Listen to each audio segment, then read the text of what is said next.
Assalamualaikum warahmatullahi wabarakatuh, sahabat YouTube semuanya, sahabat Matahari dari Barat. Apa kabar kalian semua? Mudah-mudahan senantiasa sehat, selalu bahagia dengan keluarga dan banyak rezeki. Amin. Ya, kali ini kita masih akan membahas tentang debat capres. Ya, kita lihat debat capres ketiga itu diwarnai dengan saling serang ya.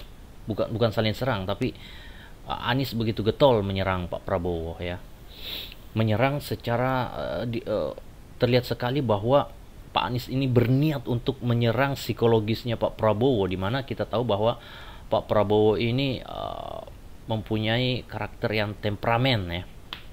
Nah, dia ingin memainkan sisi temperamentalnya Pak Prabowo ini, sehingga ketika itu diserang, maka harapannya Prabowo tidak akan konsen dalam berdebat, dan itu ternyata berhasil ya.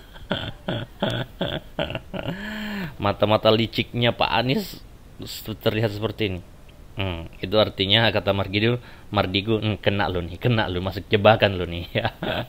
Nah, tim Prabowo harus menyadari kelemahannya Pak Prabowo ini ya, bahwa pastilah Prabowo itu akan diserang dari sisi terlemahnya ya. Dan kelemahannya Pak Prabowo itu dia memang temperamen ya, karena dia kan basicnya TNI ya, tentunya ya. Dia bukan seorang yang pandai untuk berpura-pura ya kan, dia naluriah begitu ya. Nah, makanya timnya ini harus menyadarkan betul Pak Prabowo bagaimana mengantisipasi serangan-serangan psikologis yang akan dilancarkan oleh lawan-lawannya, baik dalam debat ya tentunya, maupun dalam konten-konten ataupun berita-berita. Kenapa? Karena lawannya Pak Prabowo sekarang ini, Pak Ganjar dan Pak Anies, tidak akan tinggal diam melihat hasil survei yang begitu jomplang, di mana hasil surveinya Pak Prabowo selalu di atas 40% ya kan, 42, 43, 45, 46%, sedangkan Pak Anies ya berkisar 24, 25, 26, dan Pak Ganjar juga seperti itu. Nah, kalau mereka diam saja membiarkan ini terjadi, membiarkan ini berlalu, ya sama saja mereka menyambut kekalahan, dan saya yakin mereka tidak akan diam saja. Mereka akan melakukan serangan-serangan yang berbagai macam serangan psikologis lah ya, untuk mengacau ya hasil survei yang ada saat ini. Ya, itu pasti, dan ini Pak Prabowo juga harus benar-benar waspada ya.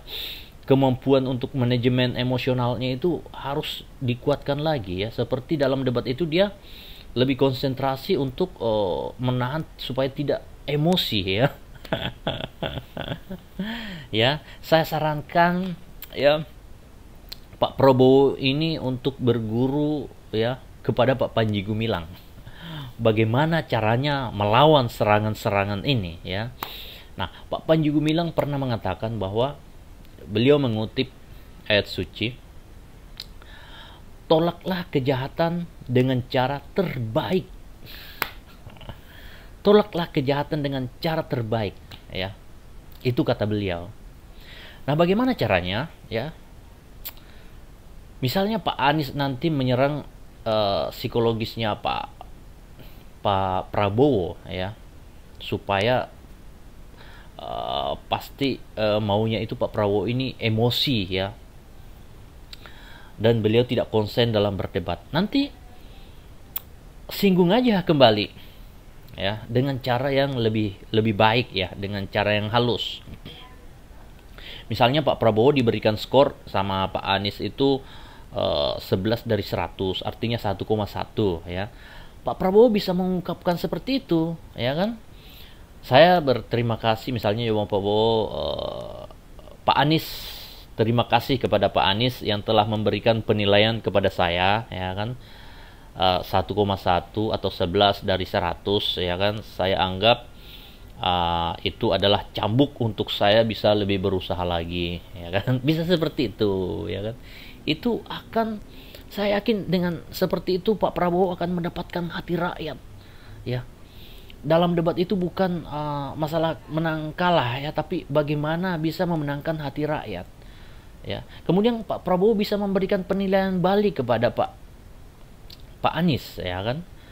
Misalnya saya juga, karena Pak Anies telah memberikan penilaian kepada saya, ya kan, 11 dari 100 sebagai Menham, maka boleh-boleh saja, ya kan, saya memberikan penilaian juga kepada Pak Anies, ya. Untuk DKI Jakarta, saya memberikan nilai kepada Pak Anies ketika memimpin itu nilai 9, ya kan. Kenapa saya kasih nilai 9? Ya karena saya yang mengusung Pak Anies untuk jadi gubernur. Masa saya mau menjelek-jelekkan orang yang saya usung, ya kan? Nah, tapi kalau misalnya yang saya usung menjelek-jelekkan saya, tidak apa-apa, ya kan? Saya terima dengan ikhlas, ya kan? Ya, saya terima. Suatu kebanggaan, ya kan? Saya bisa membesarkan orang walaupun tidak terbalaskan. Biarlah Allah Subhanahu wa taala, ya kan, yang membalas segala kebaikan kita, ya kan. Kita berbuat baik kepada orang bukan mengharapkan orang, ya kan, berbuat baik kepada kita, tapi kita mengharapkan Allah Subhanahu wa taala memberikan kebaikan kepada kita semuanya. Wah, itu nampol banget pastinya, ya. Ini Pak Anies pasti bukanya kayak ditampar-tampar begini kalau jawabannya begitu Pak Prabowo. Jangan. Api jangan dibalas dengan api, Pak Prabowo. Ingat ya, cara menampol yang paling nampol itu ya begitu, yang kata saya tadi itu, ya kan. Coba misalnya ya, kalau ada timnya, tolong disampaikan kepada Pak Prabowo, begitu harusnya. Kalau misalnya di debat yang akan datang, sindir juga. Saya juga mau memperkenalkan, memberikan penilaian kepada Pak Anies, yaitu penilaian 9 untuk memimpin Jakarta. Dan saya memberikan juga penilaian kepada Pak Ganjar 9 juga untuk memimpin Jawa Tengah, ya kan. Karena Pak Ganjar ini adalah kader dari partai sahabat saya, sahabat kami, ya seperti itu. Jangan sampai Pak Prabowo terpancing, ya, diarahkan untuk menjustifikasi salah satu partai pengusung calon presiden yang lain, misalnya mengungkit masalah korupsinya, korupsi BTS, korupsi Menteri Pertanian, yang di situ ada kadernya Partai Nasdem, ya kan, atau mengusik misalnya Caimin yang terduga, ya kan, terindikasi melakukan korupsi pengadaan untuk proteksi TKI, ya kan. Jangan sampai menyerang begitu, ya, jangan sampai, ya. Dan juga jangan kalau perlu tidak usahlah terlalu menyerang Pak Anies, ya, terlalu usah menyerang Ganjar. Kenapa? Karena kalau misalnya Pilpres ini 2 putaran, ya kan, otomatis putaran kedua Pak Prabowo ini pasti masuk lah. Nah, pastikan setelah masuk ini kan mencari koalisi, entah Ganjar yang masuk atau Anies yang masuk, ya kan. Ujung-ujungnya kan nanti mencari dukungan juga untuk kemenangan, ya. Jadi saya berharap, ya kan, Pak Prabowo ini jangan sampai terpancing, ya. Jangan sampai terpancing, jaga. Karena ingat, bisa jadi Pilpres ini menjadi 2 putaran, ya kan. Jadi jaga, betul-betul dijaga, ya. Dipastikan kalau misalnya ini bisa di-manage dengan baik, insya Allah Pak Prabowo akan terpilih menjadi presiden, ya. Kalau misalnya pun itu ada 2 putaran, ya. Oke, jadi bisa saja, ya, karena Pak Anies dan Pak Ganjar hari ini kan mereka berebut untuk masuk di putaran kedua, ya kan. Salah satunya akan tereliminasi, ya kan, kalau melihat dari hasil survei, ya.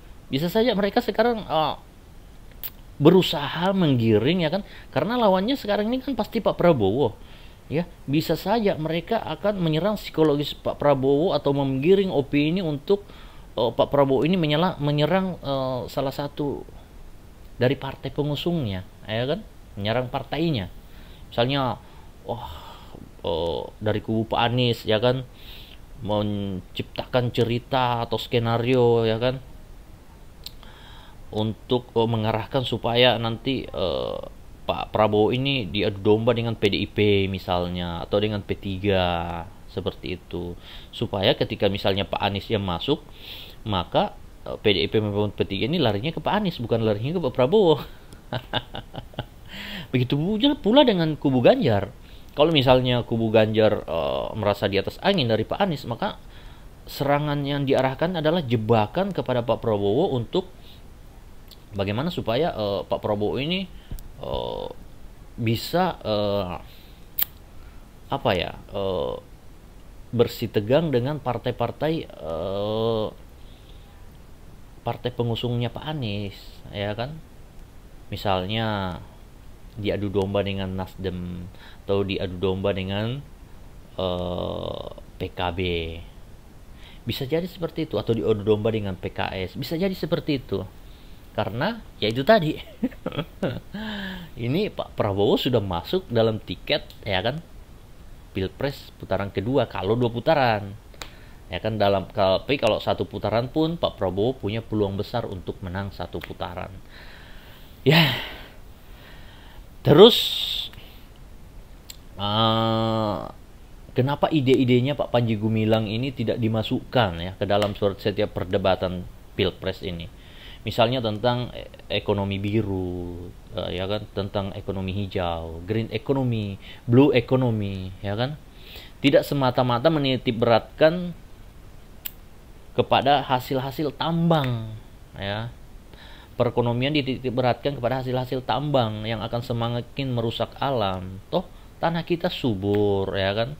Laut kita luas, kaya. Kalau misalnya kita manfaatkan dengan baik, itu saja sudah bisa membuat kita menjadi negara kaya, negara sejahtera, ya kan.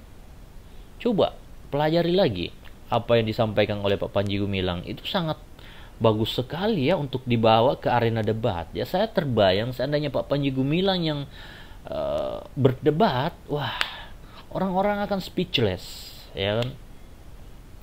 Tidak bisa berkata-kata apa-apa lagi, karena Pak Anies mungkin hanya bilang akan. Prabowo bilang akan. Pak Panji Gumilang bilangnya kami sudah membangun pendidikan terbaik, ya kan, termegah di Asia Tenggara. Kami sudah membangun pertanian, ya kan. Kami sudah membangun kapal ikan, ya kan. Kami sudah mempersiapkan generasi-generasi bangsa, ya kan, menghafalkan mereka, mewajibkan mereka menghafal lagu Indonesia Raya 3 stansa. Nah, itu kan pertahanan yang paling hebat, ya kan. Ya, chip yang ditanamkan kepada generasi kita itu nasionalisme yang tinggi, itu adalah pertahanan yang paling kuat.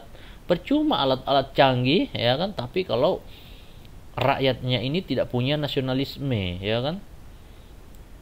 Iya, percuma peralatan canggih, ya kan. Banyak kapal-kapal berjaga di laut misalnya, ya kan. Banyak perwira-perwira lulusan terbaik berjaga di laut, tapi lautnya ikannya banyak dicuri juga, ya kan. Banyak perwira-perwira yang menjadi petinggi-petinggi polisi, ya kan, tapi tambang ilegal masih banyak, judi online masih banyak, narkoba masih banyak. Kenapa? Karena nasionalismenya ini, mereka hanya mementingkan kepentingan mereka sendiri, kepentingan keluarga mereka sendiri, tidak mementingkan nasib seluruh rakyat Indonesia. Begitu pula para pejabat-pejabat, ya. Ya, tahu penilaian indeks korupsi, ya kan, di Asia Tenggara, polisinya di Asia Tenggara, ya, terkorup siapa? Cari sendiri di Google, ya. Itu. Matahari dari Barat. Assalamualaikum warahmatullahi wabarakatuh.